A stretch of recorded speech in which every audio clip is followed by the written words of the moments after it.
tentar tirar o máximo que você pode, é entender o que Deus tem para a sua vida. Porque o importante não é simplesmente estudar e ler. O mais importante é tirar disso tudo que você está lendo a lição prática para a sua vida. Porque se você não aprender nada do que você está lendo, não adianta você ler a Bíblia 1000 vezes. Ela vai ser vazia.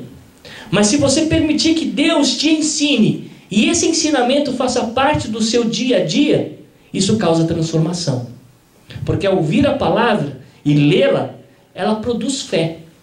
Porque a fé vem por ouvir e ouvir a palavra de Deus. E essa fé que é gerada dentro de nós por meio da palavra do Senhor, causa mudanças. E é sobre essas mudanças que eu quero que você entenda aqui.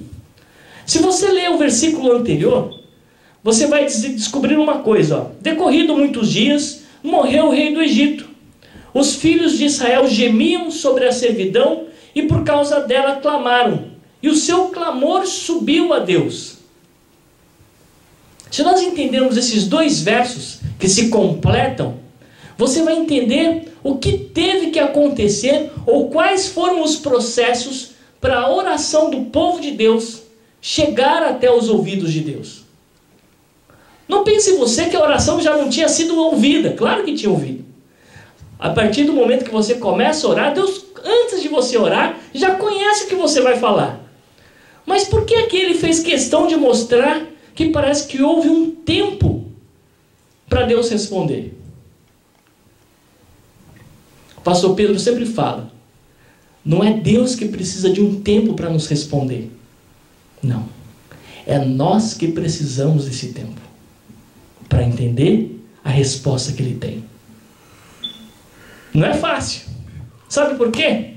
No mundo da internet, do computador, do tablet, de tantas coisas que fazem tudo ficar mais rápido, nós queremos tudo para ontem. Não sei se você já percebeu que quanto mais a humanidade constitui novas tecnologias, mais rápido nós queremos as coisas. E por mais rápido que esteja, nós sempre achamos que talento. Não é talento de alguém que tem um talento, não. É talento de talerdo mesmo. Parece dupla sertaneja, né? Talento e talerdo. Parece o nome dos 2 neurônios que sobraram em nós muitas vezes. Mas o que a palavra de Deus nos ensina? Que o tempo, esperar o tempo de Deus, nos dá a condição de entender o processo de madurez que tem que acontecer, que precisa ser esperado. Quando você vai comer um fruto, se você pegar o fruto verde, dependendo do tipo de fruto, a banana verde, por exemplo, é bom? Se olha a banana, é um fruto, mas está verde. Se você abrir a banana verde, às vezes está até meio dura ainda, você morde, o que acontece com a sua boca? Alguém já comeu banana verde aqui, sem querer ou querendo? A boca parece que chega a colar. Aquele negócio, Jesus, e agora o que eu faço com isso? Tem um outro sentido também. Se você pegar o morango verde ainda, só de pensar já enche a boca de água, porque é muito ácido. E o sabor não é aquele sabor quando o morango está madurinho. Então tudo tem um tempo. E o escritor de Eclesiastes, ele foi bem claro em dizer que tudo tem tempo debaixo do sol. Tem o tempo para plantar, mas também tem o tempo para colher. E Deus ensina isso, e uma das palavras técnicas para você entender o que Deus quer dizer hoje para você, é que nós temos que aprender a esperar o tempo de Deus. E a palavra para isso é kairos. Olha para o seu irmão e fala, kairos. Pastor, o que é kairos? Nem sei o que é kairos. Cair? Não tem nada a ver com cair. Essa é uma palavra grega, que significa, no seu entendimento teológico, esperar o tempo de Deus. Kairos é o tempo certo, exato, que Deus tem determinado no céu para te abençoar. Então, quando você começa a estudar o povo de Deus no Egito, você vai descobrir uma coisa, que o resultado só chega depois.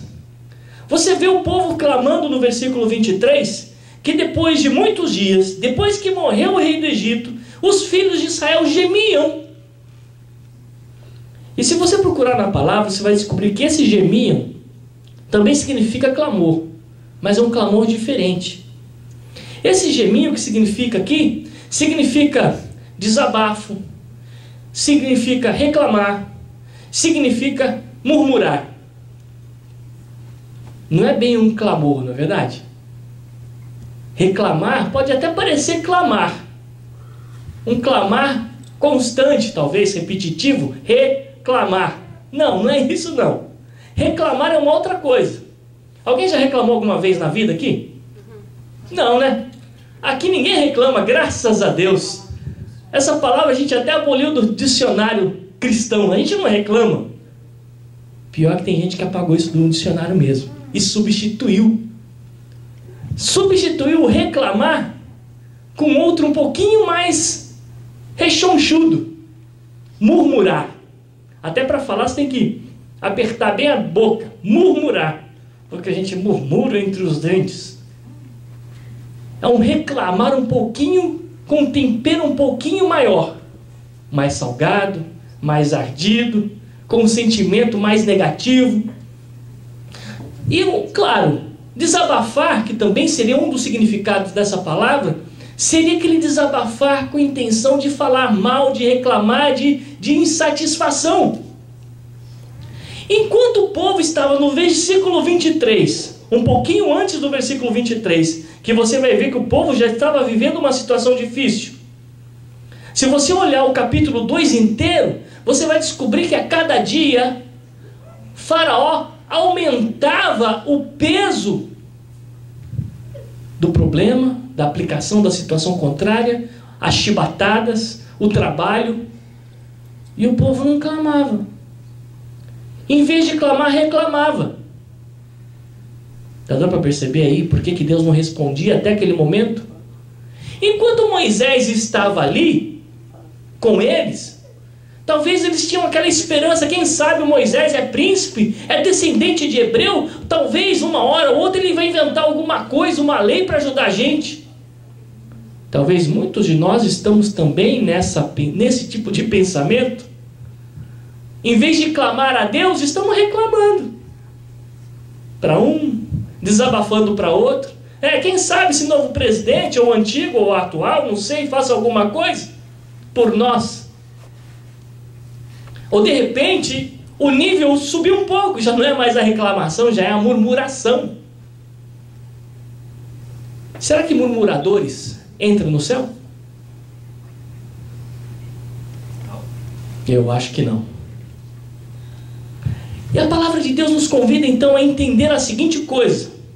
Esses gemidos anteriores, que significa desabafar de modo negativo, que significa reclamar por qualquer motivo ou coisa, e o terceiro significado, que é murmurar, nenhum desses três significados Deus não para te ouvir. Porque Deus não quer saber de crente murmurador, de crente reclamador e de crente que leva tudo para o ponto negativo da situação. Não consegue olhar e ver a mão de Deus em nada. Porque se algo negativo acontece, algo contrário acontece, foi porque Deus permitiu, não foi? Nada acontece sem a permissão de Deus. Então, em vez de reclamar, de murmurar, de desabafar ao vento, vamos clamar ao Senhor. Esse é o segredo da vitória. Esse é o segredo da nossa vitória. Para conquistarmos aquilo que Deus tem reservado para nós, o mundo espiritual, a nossa língua precisa se converter. Oh, coisa difícil, pastor. Lá no trabalho, o pessoal fala que o problema é que a língua não cabe na boca. É muito grande.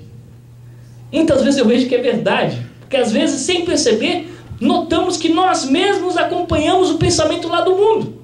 Não deixamos a língua dentro da boca. Não cabe. A gente tem que comentar, tem que reclamar, tem que murmurar, tem que falar mal. Misericórdia, Jesus. Por isso que Tiago fala que a língua é um órgão tão pequenininho, mas que ninguém consegue controlar. O cavalo tem o cabresto. Tudo tem controle, mas a língua, misericórdia.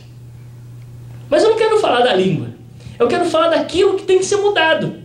O que precisa acontecer para que Deus venha ouvir a nossa oração? Porque a palavra aqui, que você vai encontrar, dependendo da versão da sua Bíblia, ele coloca assim: então Deus ouviu.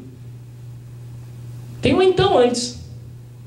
Ou subentende-se esse então. Porque houve uma pausa entre o clamor, entre o gemido, até chegar no clamor, e só depois que eles clamam ao Senhor, e no final do versículo 23, e o clamor sobe até Deus, então, alguma coisa teve que acontecer para esse clamor subir. É ou não é? Teve que acontecer mudanças. Muitas vezes o nosso clamor não chega até o céu, não chega até o trono de Deus, porque não aconteceram essas mudanças. Porque é preciso parar de desabafar para a pessoa errada. Porque muitas vezes quando nós desabafamos para alguém, nós colocamos os nossos sentimentos os mais contrários possíveis para esse alguém. O nosso desabafo tem que ser com Deus. Abre o seu coração para Deus. Despeja todo o seu sentimento diante do altar e você vai ver o quanto Deus vai mudar a sua história. Mas é necessário desabafar para Deus. Despejar no altar do Senhor. Tira para fora. Joga fora. E essa água viva que nós cantamos hoje, esse rio, vai nos encher, nos purificar, nos lavar e sarar as nossas feridas. Isso é o mais importante. É preciso parar de reclamar. Reclamar traz mudanças? Não. Eu nunca vi alguém falar assim: minha reclamação trouxe mudança. Traz estresse. Não causa mais estresse? Porque você reclama e não muda nada. E quando não muda, você fica estressado, nervoso, porque não há mudanças. Não há transformação. E Deus espera que nós venhamos mudar a nossa atitude. Nós temos também que parar de murmurar. Não estou falando que você murmura. Estou falando que há pessoas que murmuram. Graças a Deus não é você. Mas muitas vezes nós caímos nesse erro de murmurar. Enquanto a nossa boca não segurar e controlar a nossa língua para essa área específica, a bênção do Senhor não pode chegar. Sabe por quê? Deus só ouviu o povo e a oração só subiu quando eles mudaram de atitude. Eles transformaram esse tipo de gemido em um outro tipo. Que outro tipo, pastor? Aquele que ele coloca aqui no versículo 24. Ouvindo o Senhor o seu gemido. Esse gemido, essa palavra no original, é diferente da primeira. Porque tem outro significado.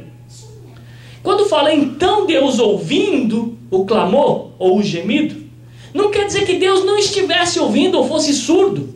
Sabe por quê? É bom nós fazer o que chama no inglês, um refresh. Refrescar nossa memória. Como assim? Refrescar lembrando que Deus é aquele Deus que está presente em todos os momentos e conhece todas as coisas. Se Deus conhece, se Deus está presente em todos os momentos, como o nome dele diz, a palavra de Deus fala que um dos atributos de Deus é Yahvé Shammah, ou Shema, que significa um Deus que está sempre presente, um Deus que está sempre ouvindo. E esse Deus que está sempre ouvindo, ele não deixou de ouvir a sua oração.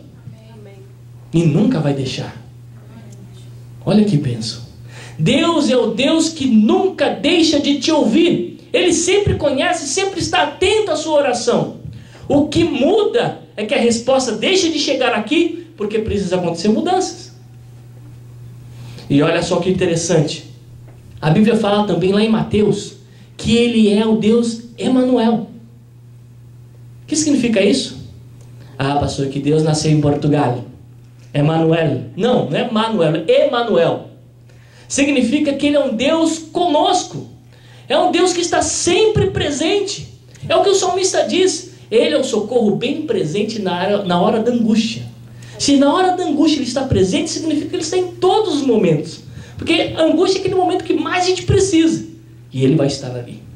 E naqueles momentos que você acha que não precisa, ele também está. Porque ele é um Deus sempre presente em todos os momentos da nossa vida.